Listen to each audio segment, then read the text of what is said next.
wish that I could just wish away my feelings, but I can't. Sand hurts my feelings.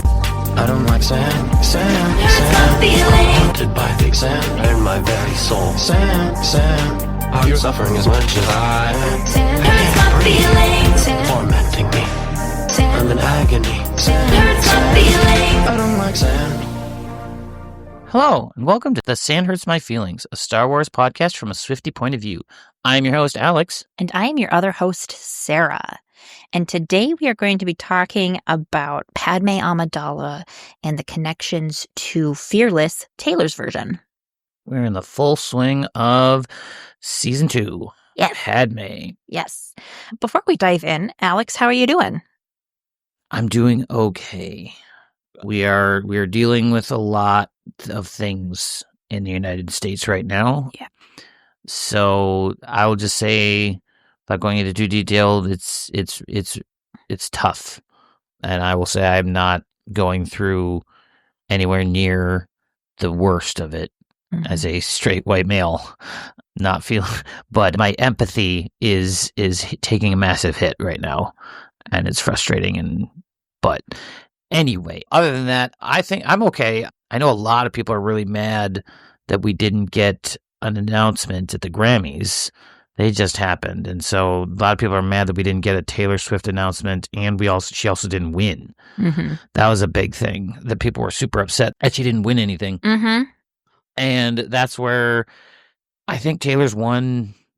Not to say that I don't think she deserved to win, because I think there were a couple of them that I think she deserved to win, but I'm like, she's won enough. I don't think this is I don't think she's trying to go for awards anymore.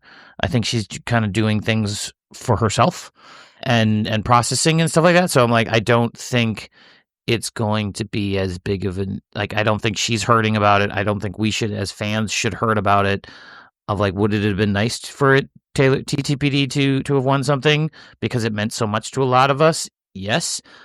But again, the big thing that I think a lot of people are not taking into account is that, and I certainly wasn't when I first heard that, congratulations to Beyonce and For Cowboy Carter. Yeah. Great album, and very long overdue in her winning.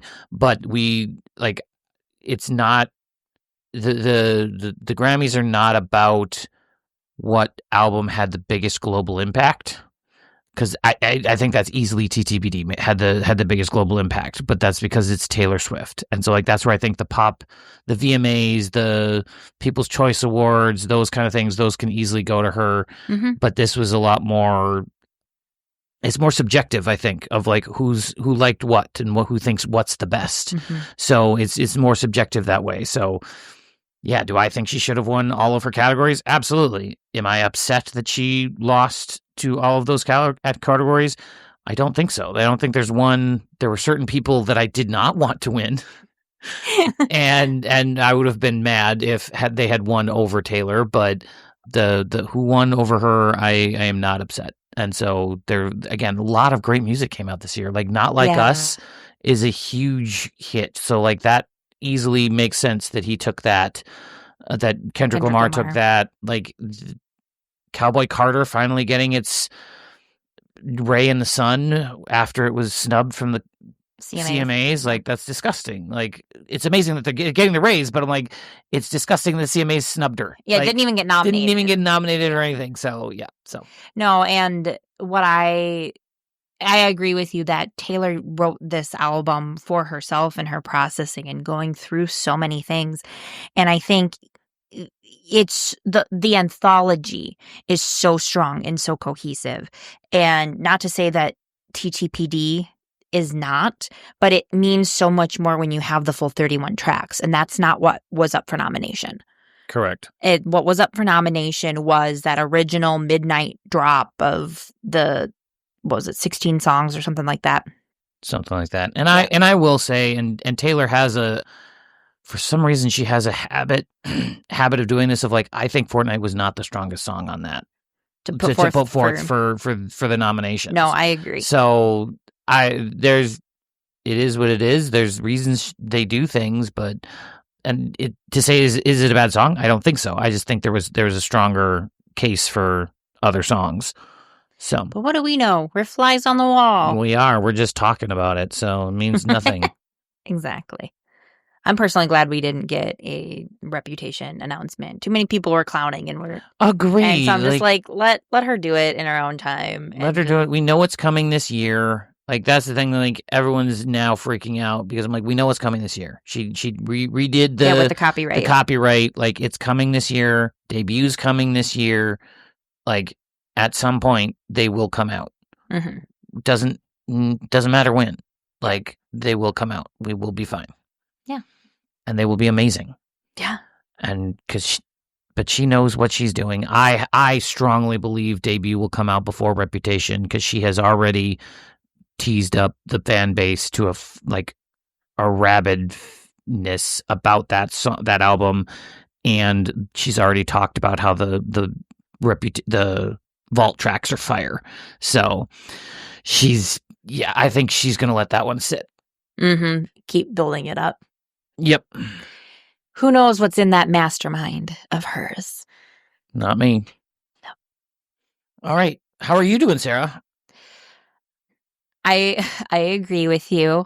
I'm taking it one day at a time in a lot of ways. I am being very intentional and very mindful with the media that I consume because it's very easy to get into a negative headspace. But I'm also trying to be intentional about doing little things that bring joy each day, like listening to this podcast and other podcasts and things, and balancing that, because we can't keep fighting against injustices unless we refill ourselves and give ourselves that hope and that light. And that hope and that light can come from anywhere.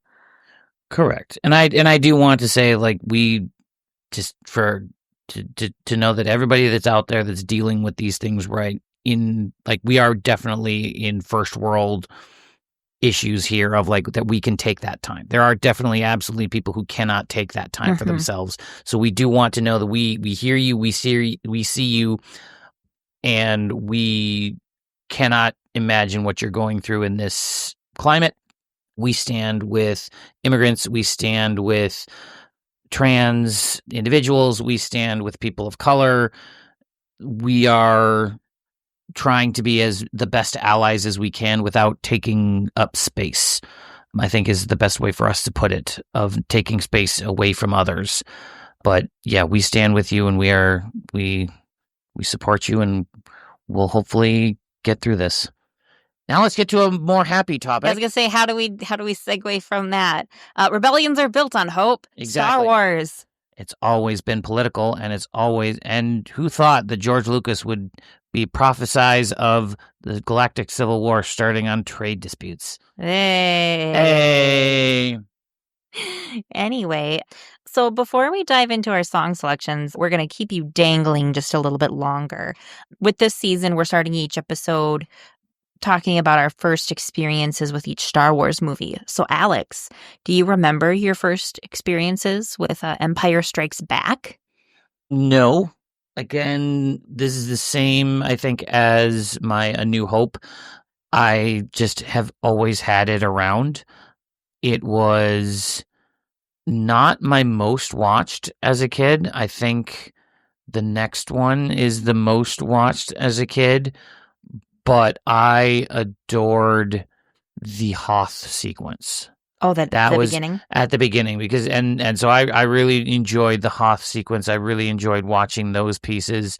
I do remember as a kid, again, like as like a 6-year-old or however old I was when I was watching it, like I got really bored in the middle where it was just talking, especially, and I think it was especially with Yoda and Luke. I was just like, okay, this is happening, but have grown and matured, and I love that, like, it is up there and shifts around. This movie shifts around with Last Jedi as my favorite, depending on the day.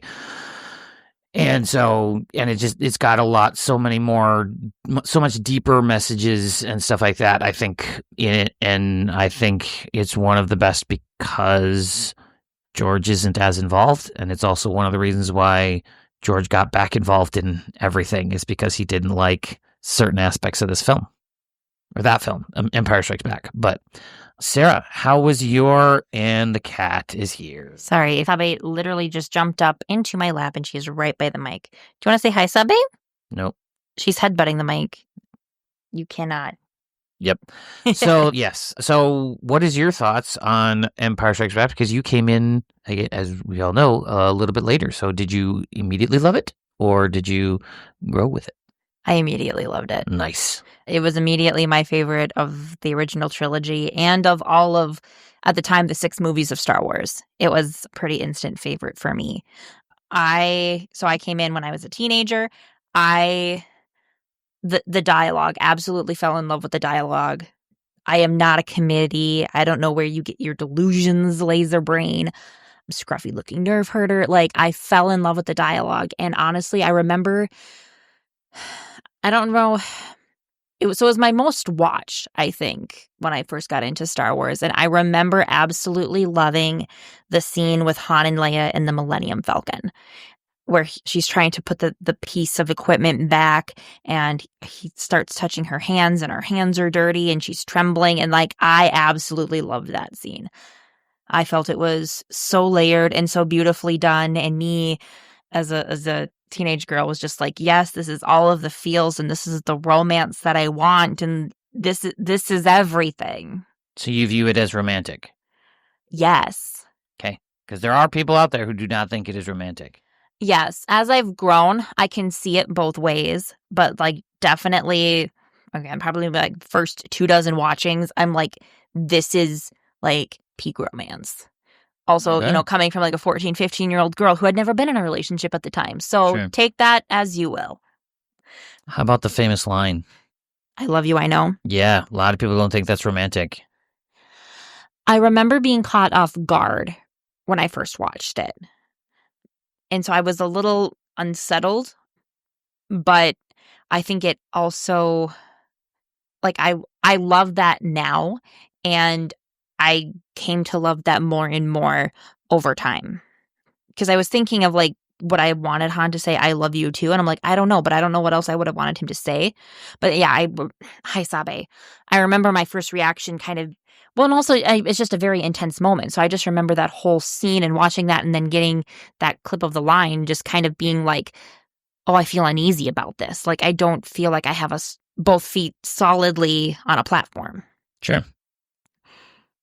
That's what I remember. Okay, very cool. Sabe, you going to say hi this time? Nope.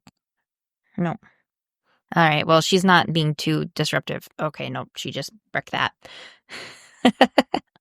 Okay. All right. So we can now shift into our songs. And y'all are saying, finally. Finally. Sarah, you want to go first? Yeah, I am happy to. So my pick for Padme Amidala from Fearless Taylor's version is From the Vault. Interesting. So I picked Bye Bye Baby. Okay.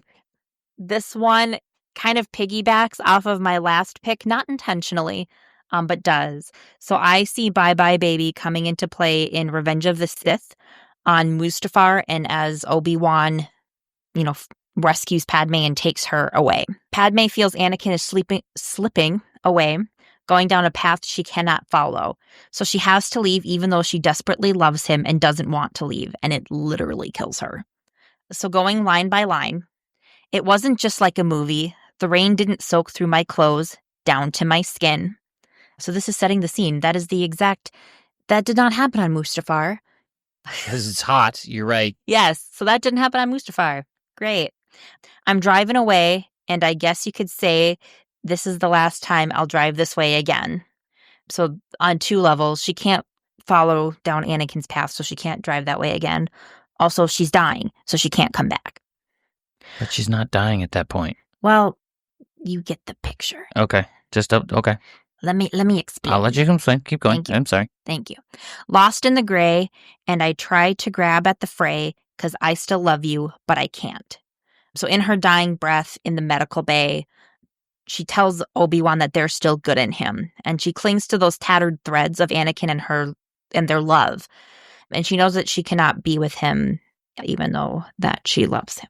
That's such a good. Oh, wow. I did not wow, that line itself, in of itself, is the epitome of what I feel for Padme. Yeah. Oh, Yeah, lost in the gray. I try to grab at the fray because I still love you, but I can't. but I can't. That's the important piece. So then from there, we jump into the chorus. Bye bye to everything I thought was on my side. Bye bye, baby. I want you bad, but it's come down to nothing. You took me home, but you just couldn't keep me. Bye bye, baby. So yeah, she thought that her and Anakin were in, lockstep. She thought that, you are my one ally in all of this, in this civil war when it's super crazy. And she finds out that's not true. And he is the exact opposite of everything she's been fighting for. So she has to leave. From there, we go to, I was so sure of everything I thought we'd always have. Guess I never doubted it. Then the here and the now floods in. Feels like I'm becoming a part of your past. So throughout Revenge of the Sith, Anakin and Padme's love is a constant for both of them, I think, in the uncertain time. She never thought Anakin would go this way because he's a good person. And so then she feels like she's becoming a part of Anakin's past. Is he, though? Hey, my explanation. So she's becoming a part of Anakin's past. Again, both like they have to go separate ways and she's dying. There's so much that I can't touch. You're all I want, but it's not enough this time. And all the pages are just slipping through my hands, and I'm so scared of how this ends. So Anakin is evil, and the Republic is gone. She's been scared this whole movie, but to comfort an Anakin, and now she can't do that. So she's just like, I don't know what's going to happen. And she always thought that their love would be enough, and then she finds out it's not. So then we go back into the chorus, and all of those feels, and you took me home. I thought you were going to keep me. Yeah, that's a great. Is that it? Yes. Okay, it was just a great pick. I just didn't want to interrupt. I appreciate that. Yes. It's not to you need to have more, but okay. No, I appreciate you checking on the interrupting because I can understand some of your critiques about Anakin's thing, but this is my pick, my view of Padme. Oh no, yeah, I was just I apologize. Those were just little jokes I was tossing in there. There was no judgment on any of your thoughts. Okay. No. Yeah. So bye bye, baby. Nice. What about you? What did you? So we again match on theme, not song. Okay. So mine is again on Mustafar. My song is Forever and Always. Oh, beautiful pick. Beautiful pick. Yeah. So Forever and Always is this is Padme singing to Anakin as she's talking to Anakin on Mustafar. She's trying to be honest with him about his turning to the dark side and trying to give him the wake up call. But as we know, the song goes, it is no wake up call. So we start off with, was I out of line? Did I say something way too honest? Made you run and hide like a scared little boy? I looked into your eyes. I thought I knew you for a minute. Now I'm not quite sure. So Anakin is a scared little boy this whole time. That's why he falls, is because he's a scared little boy. She got too honest with him when she's like, the Empire we're turning into an empire, and he's like, you're turning into a separatist. Earlier in the movie, yeah. She was being very honest of we're not the good guys anymore. Mm-hmm. And he was like, no, we have to be. And then when she looks into his eyes are now a new color because they're Sith eyes. Mm-hmm. So again, even there, and she thought she knew him because when she gets there, she's like, oh my gosh, Anakin, I love you. And then she's like, oh my gosh, you're changing in front of my eyes as it's not going. So yeah, she's brutally honest with him. And how he has become the scared little boy on Tatooine that is so afraid to lose his mother. She thought he was stronger and braver than that, but it turns out he wasn't. Then we get to our next piece, and so here's to everything coming down to nothing. Here's to silence that cuts me to the core. Mm-hmm. Where is this going? Thought I knew for a minute, but I don't anymore. So everything Padme thought she knew about Anakin comes down to nothing. He has been more silent with her as he turns farther and farther to the dark side. He does not talk to her about his feelings. He does not share what he's going through. Mm-hmm. She thought she knew Anakin, but it turns out she doesn't anymore because she literally says, you couldn't have done these things, and he easily did. Yeah. Then we jump into another Then we start into our chorus, and I stare at the phone. He still hasn't called. And then you feel so low, you can't feel nothing at all. And you flash back to when he said forever and always. Oh, and it rains in your bedroom. Everything is wrong. It rains when you're here, and it rains when you're gone. 'Cause I was there when you said forever and always. You didn't mean it, baby. I don't think so. And so this is unfortunately when Padmé gives up on her life because she has lost the will to live. She has finally learned that she can't be with him anymore because when she knows all of the things that he has done, and she can't be without him because of her love for him. She is also heartbroken that she can't go on. She is so heartbroken that she can't go on without Anakin. Yep. Yeah. So all of our picks so far have been based on Mustafar. Mustafar. Yes. But it's such a pivotal moment. Unfortunately, yes. So for funsies, I took one of the which Taylor Swift songs are you kind of quizzes Okay. for Padmé. And I got Love Story, which is from Interesting. Fearless. And so the explanation that they give for the quiz is like this track, you are liked by everyone you meet. You're warm, kind, and thoughtful, which makes you a great friend to have around. You'd hang out with your friends all day long if you could. When alone, you often find yourself daydreaming and romanticizing about the future. And like that actually is sound. So again, yeah. I was judgy of it, but that's actually sound argument. Like it doesn't focus on. I guess it's not focusing on because that's where I went of like the relationship, the young love, and of like that it ends happily. And I'm like, no, this is not it. But no, like with that kind of argument, yeah. Padmé is a dreamer and an idealist, and I think that is kind of what's captured in Love Story, being a dreamer and an idealist and positivity. Yes. So I would agree. Yeah. Wow. Yeah. We just keep bringing everybody down with these. My next one won't, though. Oh, I'm glad. Teasing Speak Now. Mine's I'm not depressing for Speak Now. I'm glad to hear that. That'll be our next episode, folks, is looking at Padmé Amidala and her connections to Speak Now, Taylor's version. Yes. Yes. Mine is not. I can tease that mine is not about Mustafar. All right. Getting off Mustafar. We're getting off Mustafar. I'll even give a bigger tease if it's not about Anakin. Oh. So it's going to be an interesting discussion. I'm excited for this one. Yes. Okay. So yes. So we are going to be doing.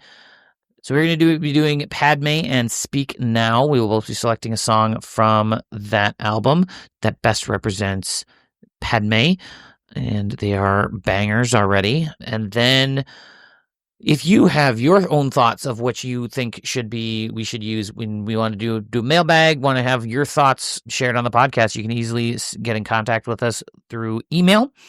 You can get us through email at thesandhurtsmyfeelingspod@gmail.com. You can also send us a DM or a message on Instagram and Threads. We are less on there, but still respond to those kind of things with the Sand Hurts My Feelings pod.